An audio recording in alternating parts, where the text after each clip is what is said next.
Capítulo 3. Robert Louis Stevenson, el que cuenta historias.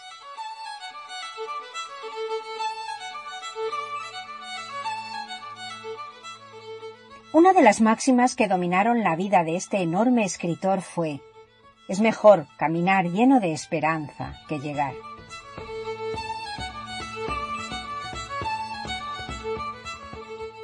Robert Louis Stevenson Balfour nació el 13 de noviembre de 1850 en Edimburgo. Fue el único hijo de un acaudalado ingeniero llamado Thomas Stevenson y de Margaret Balfour, descendiente de una conocida familia escocesa. De su madre heredó una enfermedad respiratoria, desgracia que le obligó a pasar mucho tiempo en cama.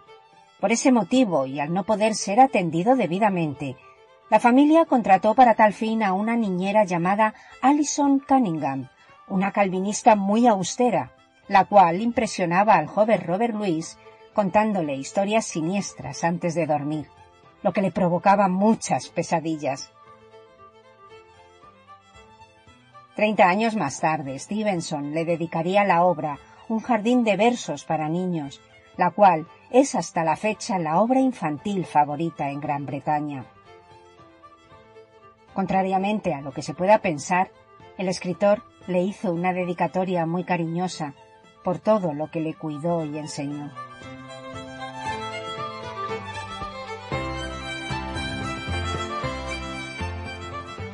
Su madre llevaba un diario en el que recogía todas las actividades que hacía su hijo. Gracias a esta costumbre, los primeros años del escritor están perfectamente documentados.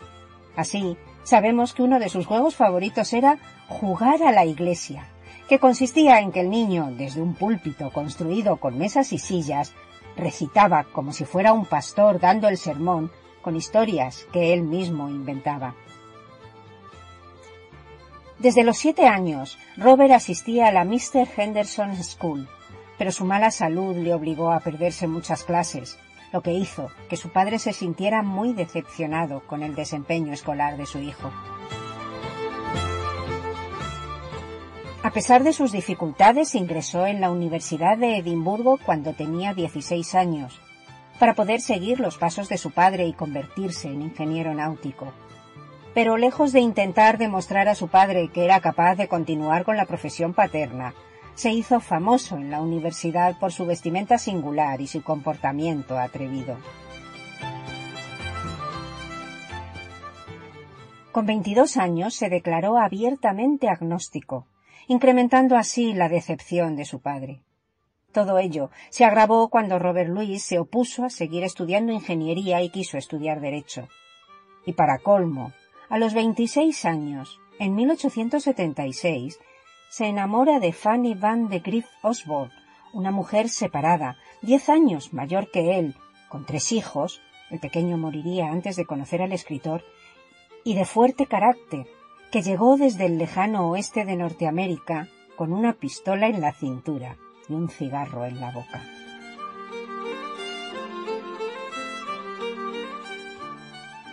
Tres años después, Fanny regresaría a los Estados Unidos para tramitar el divorcio de su marido. Robert Louis la siguió al poco tiempo. El viaje, que le obligó a cruzar todo el continente americano, casi acaba con él. Su salud empeoró, por lo que tuvo que pasar una temporada en Monterrey y luego trasladarse a San Francisco, donde en 1880 pudo casarse con Fanny tras obtener ésta el divorcio de su anterior marido.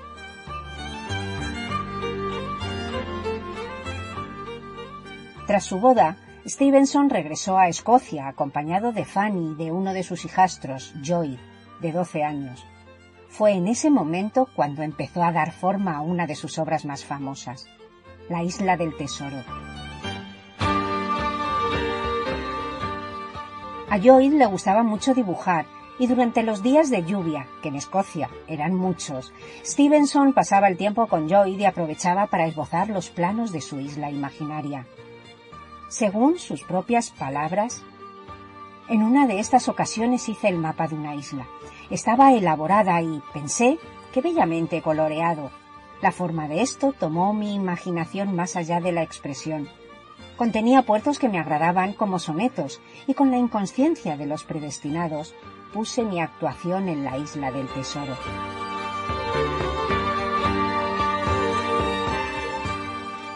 Esta obra marcaría desde entonces la percepción que los lectores tenemos de los piratas. Con una pata de palo, llevando un loro sobre sus hombros, banderas negras con el símbolo de la calavera, mapas de tesoros marcados con una X, islas tropicales, goletas, la Mancha Negra, que era una marca que se pasaban los piratas de unos a otros y que significaba que sus compañeros iban a matarlos.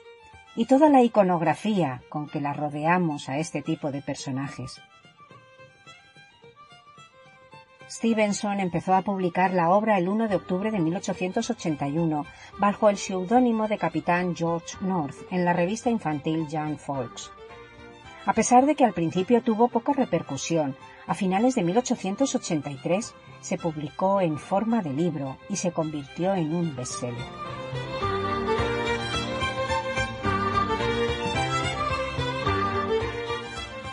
Cinco años más tarde, en 1886, publicó otra de sus obras más emblemáticas, El extraño caso del Dr. Jekyll y Mr. Hyde. El modo en que lo gestó es también de lo más curioso. Por aquella época mostraba interés en la idea de la dualidad en el ser humano del bien y del mal, y en cómo incorporar ese tema en una historia. Una noche tuvo un sueño y al despertar tenía la idea para 2 o 3 escenas de la novela. Así lo contaría su esposa. A altas horas de la madrugada fui despertada por gritos de horror de Luis. Pensando que tenía una pesadilla, le desperté. Él me dijo furioso: «¿Por qué me has despertado? Estaba soñando un dulce cuento de terror». Y yo le había despertado en la escena de la primera transformación. Cuando hizo el esbozo de la novela, la señora Stevenson lo leyó, como hacía con todo lo que escribía el escritor, y apuntó sus críticas en los márgenes. Por aquel entonces, Robert Louis estaba postrado en la cama por una hemorragia. Tras haber leído los comentarios que le hacía su esposa, decidió quemar el manuscrito original. Debo decir que este dato no ha sido probado, y se obligó a comenzar desde el principio a escribir la historia como ella le había sugerido. A los 6 meses de su publicación fueron vendidos cerca de 40.000 ejemplares, y se estima que en los 20 años siguientes se habían vendido 250.000 copias.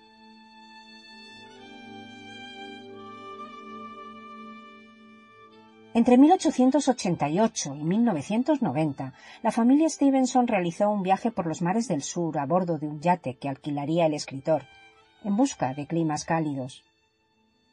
Comenzó por las Islas Marquesas, pasando por el atolón Fakarava, llegando luego a Tahití y desde allí a Honolulu, donde permanecieron casi 6 meses. También fueron a las Islas Gilbert y a Samoa, donde pasaron 6 semanas. Tras un viaje a Sydney, Stevenson decidió establecerse definitivamente en la isla de Upolu, en Samoa, donde se hizo construir una casa, la que llamó Vailima. No tardó en integrarse en la vida de la isla, convirtiéndose en un ferviente defensor de los derechos de sus habitantes. Su influencia fue tal que los samoanos le consultaban para pedirle consejo, y pronto se involucró en la política local.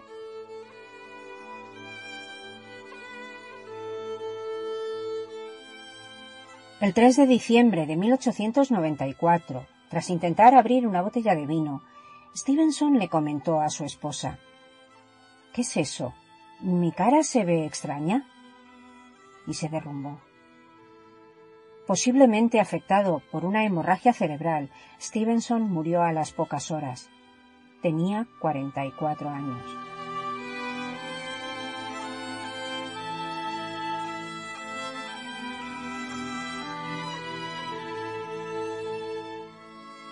Los apenados samoanos rodearon su cuerpo sin vida y lo llevaron a hombros hasta el monte Baea, donde fue enterrado en una sepultura con vistas al mar. El deseo de Stevenson fue que en su tumba se inscribiera como epitafio una canción samoana, con el siguiente texto: «Bajo el inmenso y estrellado cielo, cavad mi fosa y dejadme yacer.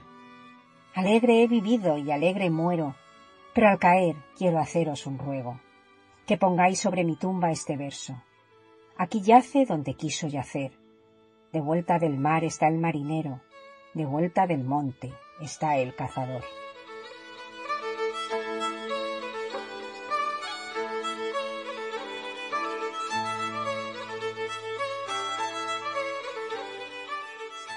¿Quién pudiera escribir como Stevenson? En la tumba de Stevenson, además de la canción de la isla que él mismo pidió que se inscribiera, se puede leer el apodo que le dieron los samoanos, Tusitala, una derivación del término inglés storyteller, que significa el contador de historias. En efecto, la literatura de Stevenson es uno de los más claros ejemplos de la novela narración. Su popularidad como escritor se basó fundamentalmente en los emocionantes argumentos de sus novelas fantásticas y de aventuras, en las que siempre aparecen contrapuestos el bien y el mal, a modo de alegoría moral que se sirve del misterio y la aventura. Durante breve tiempo llegó a trabajar como abogado, pero pronto se dio cuenta de que lo suyo era la escritura. Con 25 años se dedicó en cuerpo y alma al mundo literario, colaborando en revistas, escribiendo artículos y codeándose con gente del mundillo de las letras. Sus mayores influencias literarias serían Daniel Defoe, Jonathan Swift, Stendhal y Henry Fielding. Su primer libro publicado fue Un viaje al continente, en 1876, obra en la que relató sus avatares en canoa junto a Walter Simpson en un trayecto que transcurrió desde la ciudad belga de Amberes hasta Pontoise. Escribió un buen número de libros basados en sus múltiples viajes y vida bohemia, como Viaje tierra adentro, en 1878, o Viajes en burro por las Cevennes, en 1879. Sus escritos comprenden tanto novela como textos poéticos y relatos cortos, que se caracterizan por la brillante combinación entre la vida aventurera y el análisis psicológico de unos personajes marcados por la dualidad moral, todo ello narrado de una manera magistral. Muchas de sus obras han pasado a ser grandes clásicos de la novela de aventuras. Aparte de las ya mencionadas La isla del tesoro y El extraño caso del Dr. Jekyll y Mr. Hyde, de las que se han hecho al menos 7 versiones cinematográficas de cada una, es autor de las novelas Flecha Negra, de 1888, El señor de Ballantrae, de 1889, Secuestrado, de 1886 y Catriona, de 1893. Estas dos últimas recogidas en un solo libro titulado Las aventuras de David Balfour. Respecto a sus cuentos, algunos de ellos incluidos en el género de la fantasía o terror destacan Markheim, El ladrón de cuerpos o El diablo de la botella. Precisamente a este último cuento, El diablo de la botella, corresponde el fragmento que voy a leer. Este relato, considerado por algunos como novela corta, lo escribió durante su estancia en Samoa en el año 1891 y sería publicado en 1899 por el New York Herald. En la narración de la historia, el lector encuentra aquellos elementos que también dominaba el autor y que tanto nos hace disfrutar con su lectura: acción, gran capacidad de observación y la introducción de elementos fantásticos que de forma magistral pone al servicio de su estilo y de los temas que tanto le interesaban: la lucha entre el bien y el mal, el análisis psicológico de los personajes y el uso de alegorías con una enseñanza moral. Así comienza esta historia en la que el diablo ronda por los rincones.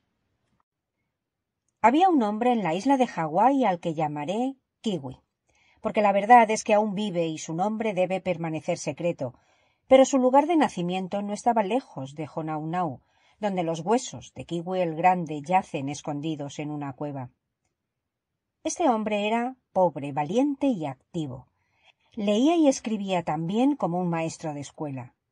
Además, era un marinero de primera clase que había trabajado durante algún tiempo en los vapores de la isla y pilotado un ballenero en la costa de Jamaica. Finalmente, a Kiwi se le ocurrió que le gustaría ver el gran mundo y las ciudades extranjeras, y se embarcó con rumbo a San Francisco. San Francisco es una hermosa ciudad, con un excelente puerto y muchas personas adineradas.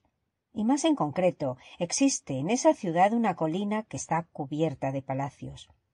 Un día, Kiwi se paseaba por esta colina con mucho dinero en el bolsillo, contemplando con evidente placer las elegantes casas que se alzaban a ambos lados de la calle. «¡Qué casas tan buenas!», iba pensando. «Y qué felices deben de ser las personas que viven en ellas, que no necesitan preocuparse del mañana». Seguía aún reflexionando sobre esto cuando llegó a la altura de una casa más pequeña que algunas de las otras, pero muy bien acabada y tan bonita como un juguete. Los escalones de la entrada brillaban como plata, los bordes del jardín florecían como guirnaldas y las ventanas resplandecían como diamantes. Kiwi se detuvo, maravillándose de la excelencia de todo. Al pararse, se dio cuenta de que un hombre le estaba mirando a través de una ventana tan transparente que Kiwi lo veía como se ve a un pez en una cala junto a los arrecifes. Era un hombre maduro, calvo y de barba negra. Su rostro tenía una expresión pesarosa y suspiraba amargamente. Lo cierto es que mientras Kiwi contemplaba al hombre y el hombre observaba a Kiwi, cada uno de ellos envidiaba al otro. De repente el hombre sonrió moviendo la cabeza. Hizo un gesto a Kiwi para que entrara y se reunió con él en la puerta de la casa. «Es muy hermosa esta casa mía», dijo el hombre, suspirando amargamente. «¿No le gustaría ver las habitaciones?» Y así fue como Kiwi recorrió con él la casa, desde el sótano hasta el tejado. Todo lo que había en ella era perfecto en su estilo, y Kiwi manifestó gran admiración. «Esta casa», dijo Kiwi, «es en verdad muy hermosa. Si yo viviera en otra parecida me pasaría el día riendo. ¿Cómo es posible, entonces, que no haga usted más que suspirar?» «No hay ninguna razón», dijo el hombre, «para que no tenga una casa en todo semejante a esta, y aún más hermosa, si así lo desea. Posee usted algún dinero, ¿no es cierto?» «Tengo $50», dijo Kiwi, «pero una casa como esta costará más de $50». El hombre hizo un cálculo. «Siento que no tenga más», dijo, «porque eso podría causarle problemas en el futuro. Pero será suya por $50». «¿La casa?», preguntó Kiwi. «No, la casa no», replicó el hombre. «La botella. Porque debo decirle que aunque le parezca una persona muy rica y afortunada, todo lo que poseo, y esta casa misma y el jardín, proceden de una botella en la que no cabe mucho más de una pinta. Aquí la tiene usted». Y abriendo un mueble cerrado con llave, sacó una botella de panza redonda con un cuello muy largo. El cristal era de un color blanco como el de la leche, con cambiantes destellos irisados en su textura. En el interior había algo que se movía confusamente, algo así como una sombra y un fuego. «Esta es la botella», dijo el hombre. Y cuando Kiwi se echó a reír, añadió: «¿No me cree? Pruebe usted mismo. Trate de romperla». De manera que Kiwi cogió la botella y la estuvo tirando contra el suelo hasta que se cansó, porque rebotaba como una pelota y nada le sucedía. «Es una cosa bien extraña», dijo Kiwi, «porque tanto por su aspecto como al tacto se diría que es de cristal». «Es de cristal», replicó el hombre, suspirando más hondamente que nunca, «pero de un cristal templado en las llamas del infierno. Un diablo vive en ella, y la sombra que vemos moverse es la suya. Al menos eso creo yo. Cuando un hombre compra esta botella, el diablo se pone a su servicio. Todo lo que esa persona desee, amor, fama, dinero, casas como esta, o una ciudad como San Francisco, será suyo con solo pedirlo. Napoleón tuvo esta botella, y gracias a su virtud llegó a ser el rey del mundo. Pero la vendió al final y fracasó. El capitán Cook también la tuvo, y por ella descubrió tantas islas, pero también él la vendió, y por eso lo asesinaron en Hawái. Porque al vender la botella desaparecen el poder y la protección, y a no ser que un hombre esté contento con lo que tiene, acaba por sucederle algo.